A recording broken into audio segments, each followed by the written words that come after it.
KGF chapter 3 KGF chapter 2 climax scene లో Rocky తాను సంపాదించిన మొత్తం బంగారం తీసుకొని ఒక పెద్ద షిప్ లో సముద్రం గుండా ప్రయాణం చేస్తూ ఒక్కడే ధైర్యంగా వెళ్తూ ఉంటాడు. అప్పుడు నాపి సోల్జర్స్ మిసైల్ సహాయంతో రాకీ షిప్ పై దాడి చేస్తారు. అప్పుడు రాకీ సముద్రంలో మునుగుతున్నట్లు, అలాగే రాకీతో పాటు మొత్తం బంగారం అంతా సముద్రంలో మునుగుతూ ఉన్నట్లు చూపిస్తారు.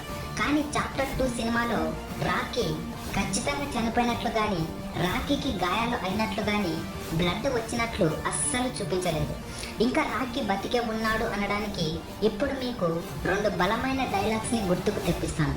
నేను సామాన్యంగా యుద్ధం తప్పించడానికే ప్రయత్నిస్తా, కుదరలేదంటే గెలిచే తీరతా. ఇంకో డైలాగ్,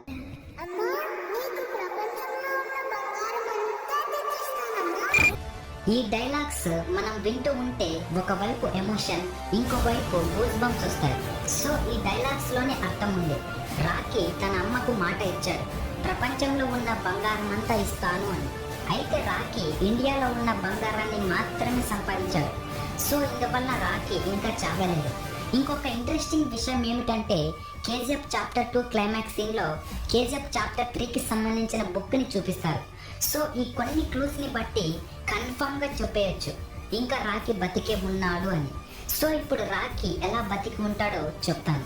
ఇప్పుడు మీరు కొంచెం ఫ్లాష్ బ్యాక్ లోకి వస్తే, ఇక్కడ రాకీ ప్రముఖ సేన్ ని కలవడానికి వచ్చినప్పుడు ఇక్కడ అమెరికన్ CEO రాకీని పరిచయం చేసుకుంటాడు.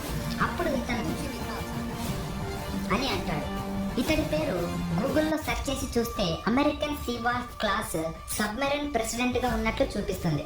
సో ఇందువల్ల రాకీ బాయ్ అతడితో బాగా పరిచయం పెంచుకొని ఉంటాడు. ఎందుకంటే రమిక సేన్ నన్ను